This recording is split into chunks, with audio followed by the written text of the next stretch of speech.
The Bureau Boys is an improvised detective serial. Every Monday morning, the Bureau Boys solve crimes based on clues sent in by their informants. That's you! Go to thebureauboys.com to submit your clues, informant. Thanks to Informant Sara for this week's clue for the case of the Batty Billionaire, regret. When we last left the Bureau Boys, they had been in the, quote, death room, end quote, of the Albright Estate/Manor. It's kind of a morgue for a bunch of dead animals. Yeah, otherwise known as a morgue, right? That's right. exactly. Right? Yeah. And the boys had connected the fact that there was this death room on the Albright estate to the fact that the Bible references a death room, which they learned from a pamphlet that Detective Potter had picked up from the adjacent Christian Science reading room. That was a lot to throw at you, narrator. That was plenty for my ears and the listeners. And just to clarify, we haven't fact-checked the death room reference in biblical scripture, but we're just assuming it might be there since the Christian Science Church does make a reference to the biblical death room on page 3 of their 3-page pamphlet. Nor have we checked whether a reading room is the same thing as a church. So forgive us in advance for using those two terms interchangeably. Now the boys walked inside the gated community of the Christian Science Church after being welcomed by a robotic voice. And narrator, that robotic voice, we don't know came from a robot, but it was very electronic sounding because it came through a speaker at the gate. Maybe the speaker's broken. Or maybe it is a robot. Detective Riley, first of all, right off the bat, I think it's unusual that a Christian Science reading room/church would have a gate. And did you see the barbed wire? Yeah, it might not just be to keep people out, but it also might be used to keep people in. Detective Riley, when you said what was the other option that you were thinking of saying? Because those are two pretty clear opposites. I think I'm just really thrown off by that barbed wire. I wasn't sure where my thoughts were headed. And Detective Riley, I don't see anyone in them, but frankly, those, I guess, ramparts, they look like sniper towers. Yeah, and if you look closely, there's some shells scattered on the ground. Detective Potter looks closely. Indeed, there are shells scattered on the ground, and not seashells, but shells from a high-powered sniper rifle. Shell casings. And over there, Detective Potter, that giant cross. But that's not a normal cross. I've never seen a cross with the twin snakes climbing up it. Detective Riley, that's the Hippocratic Cross. Tell me more. Detective Potter grabs Detective Riley's beard and twists it into the shape of the Hippocratic Cross. Oh. You see, Detective Riley, physicians, or doctors as lay people call them, take what they call a Hippocratic Oath. The Hippocratic Cross represents that Hippocratic Oath. Is that like when doctors tell the patient to do one thing, but the doctors do something completely different? You know, like the opposite of what they suggest. I think you're thinking about placebos, Detective Riley. No, that's not it.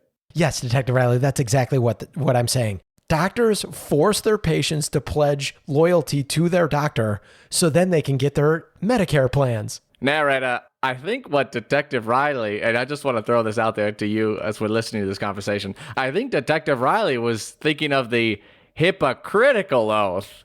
Ah, Detective Potter must have been ducking because that flew right over his head. So anyhow, Detective Riley, what I'm saying is doctors can be as deceitful and evil as the church.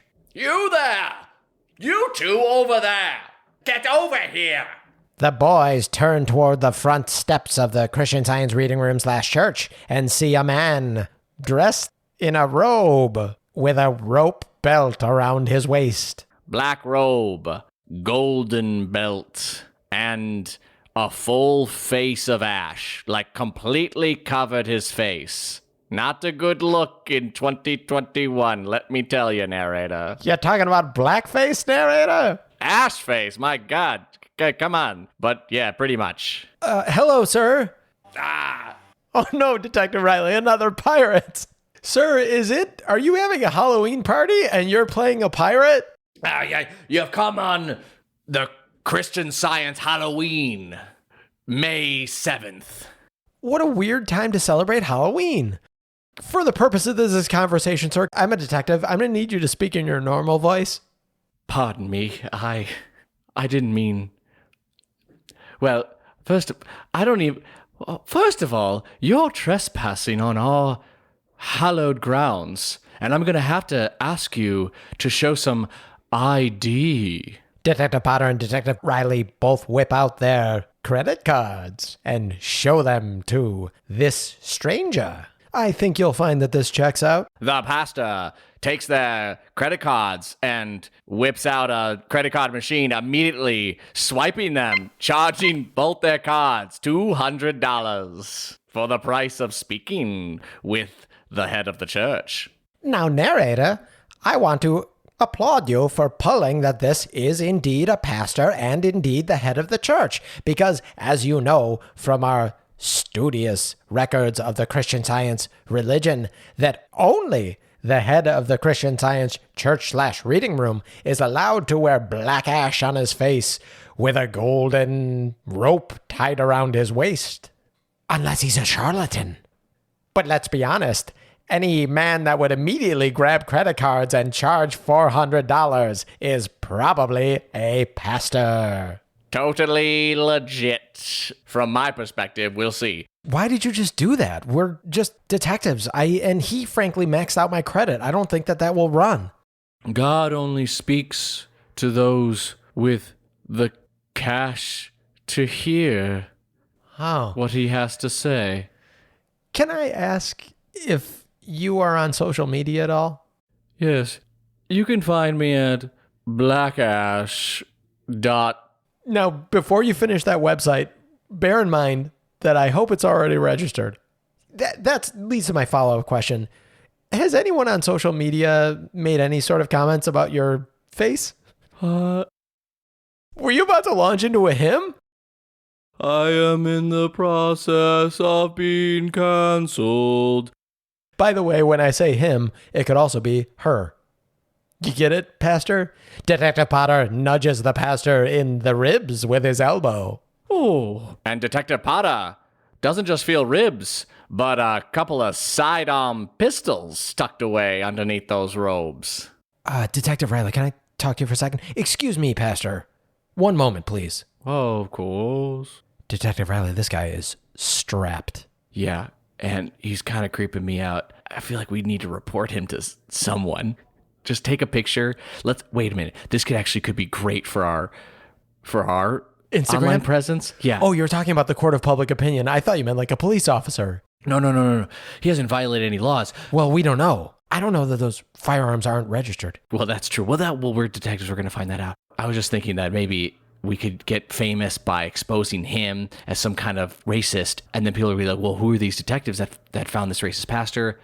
Boom. They come to the Bureau. I completely agree with this, Detective Riley, but I also think that we should scrub our own social media history before we post this picture. You're right. Because you have been posting some very unusual things about climate change, frankly.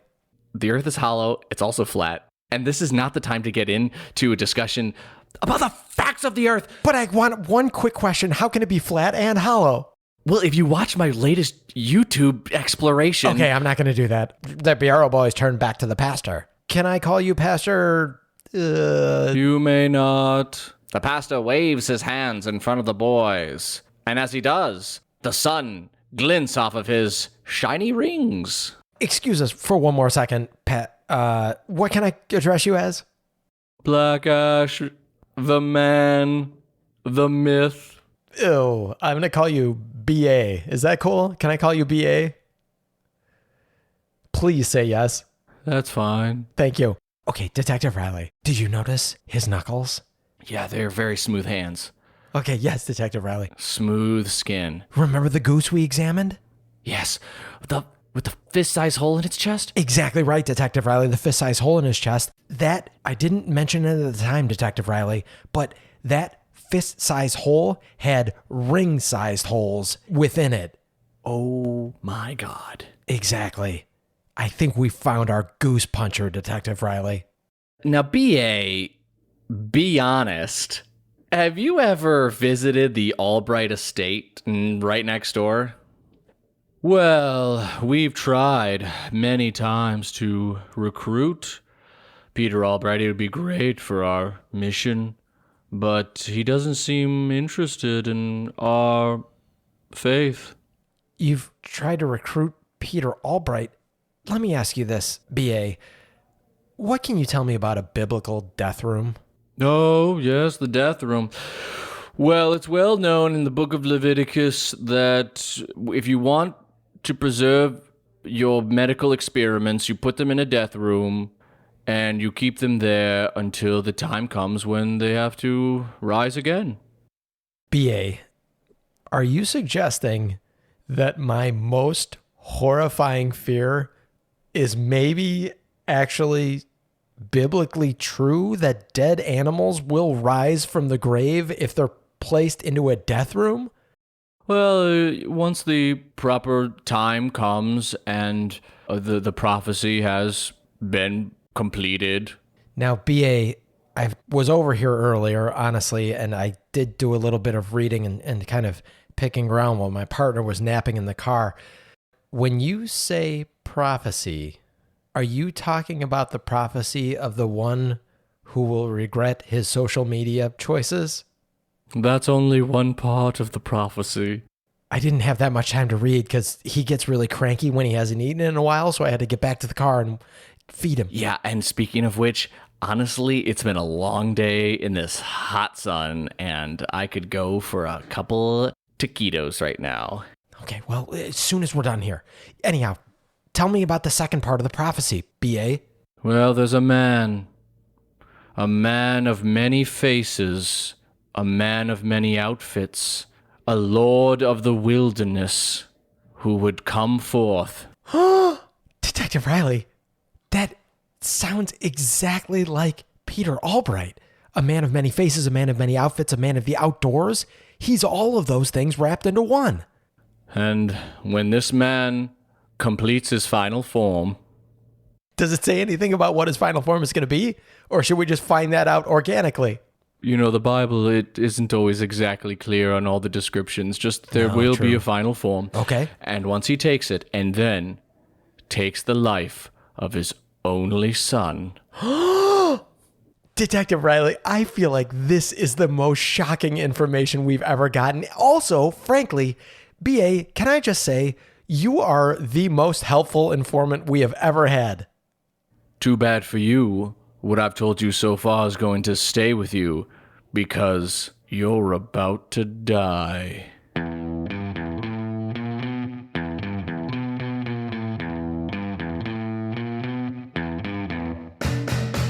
Will this indeed be the death of the Bureau Boys as we know them? Will the pastor break out those gats underneath his robes and fire shots at the boys? Is Peter Albright the one who will regret his social media choices as the prophecy hath foretold?